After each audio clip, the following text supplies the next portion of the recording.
Hey guys, LQ here with the LQ Review. This is my review of Episode 6 of Doom Patrol, Doom Patrol Patrol. Let's talk about the good. Now, this episode was about the Doom Patrol being sent by Mr. Nobody to investigate who the Doom Patrol originally were. And we learn that the original Doom Patrol was a superhero team in the 50s, and they dressed, in classic spandex, and it looked the costumes looked great. But the original Doom Patrol, the chief was a member of it, and they had the very first encounter with Mr. Nobody, and we're led to believe throughout the episode that they were able to defeat Mr. Nobody. And then we learn as the episode progresses that it was, in fact, Mr. Nobody who defeated them. And they've been paying for that defeat their entire life. And that Mr. Nobody sent them to learn about the Doom Patrol, to show them what happens if they cross him. So this was very little. There's hardly any action in this. There's nothing in the action department. But this was probably my favorite episode of Doom Patrol so far. I loved it. Now, part of that is because Rita Farr took center stage in this episode. I really loved her relationship with, I forget, but he was the former leader of the Doom Patrol, the psychic guy. I loved her relationship with him, and seeing that play out throughout the course of this episode, and then her interaction with him later on as he's an older man. I really liked her taking center stage this episode. I love the actress. I love the character.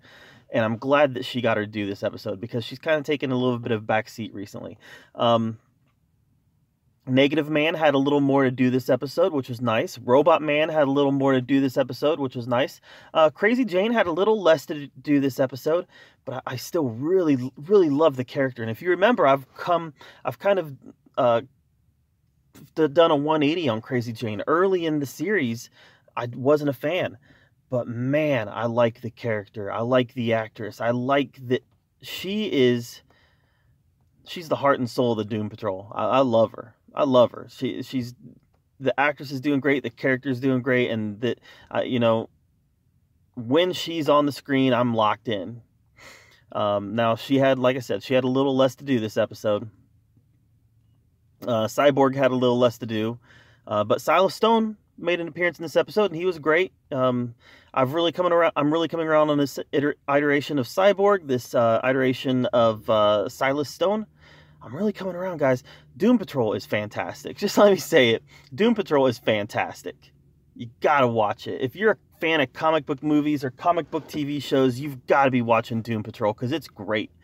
And this episode was more the same. Now, there was some really great gags in this episode too, and my favorite one was, yes, the return of Animal Mineral Vegetable Man. He made his glorious return in this episode, and the dinosaur head probably wasn't all that thrilled with what he was doing this episode, because all right, you just gotta watch it. But I was wondering if he was gonna make another appearance, Animal Vegetable Mineral Man, and or if it was like just this one-off on ending, I believe it was episode 4. But it wasn't a one-off. They brought him back, and it was great. He was only there for a second, but it was great.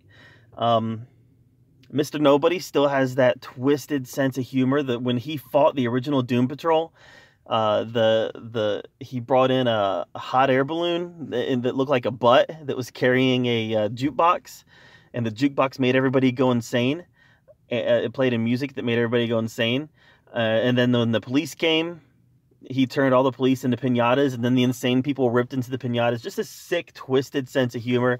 And I still can't say that I'm exactly a fan of Mr. Nobody, because I still don't have a grasp on I'm getting a sense of what his powers are, but I don't have a sense on what his limitations are. And if he has no limitations, then what's his end game? So I still have a lot of questions about Mr. Nobody that really need to be answered before I can really get on board with his character one way or the other. And you know, he didn't do much I don't think he did any narration this episode, and I love his narration. But this is probably my favorite episode of Doom Patrol. I love that it had a lot of it was set in the 50s, or it felt like it was set in the 50s. Some flashbacks to Rita Farr's past, who I love. Yeah, this was a great episode. I would like to see them wrap up this Chief arc sooner rather than later. I don't want them to spend the entire season hunting for Chief, and I think that's where we're going with it. But I would love to see them wrap it up. Now, this episode also, in my opinion, it felt like it had a lot of X-Men references, right? The psychic guy that Rita Farr dated, I felt like that there were shades of Professor X in there. And I felt like the original Doom Patrol had shades of the X-Men. It felt very X-Men-y to me. And even at the end of the episode, when the doctor was taking care of them in their old age, that felt very Logan to me, Logan-esque, Patrick Stewart and Logan. Definitely gave me that X-Men vibe, which wasn't good or bad, it just was.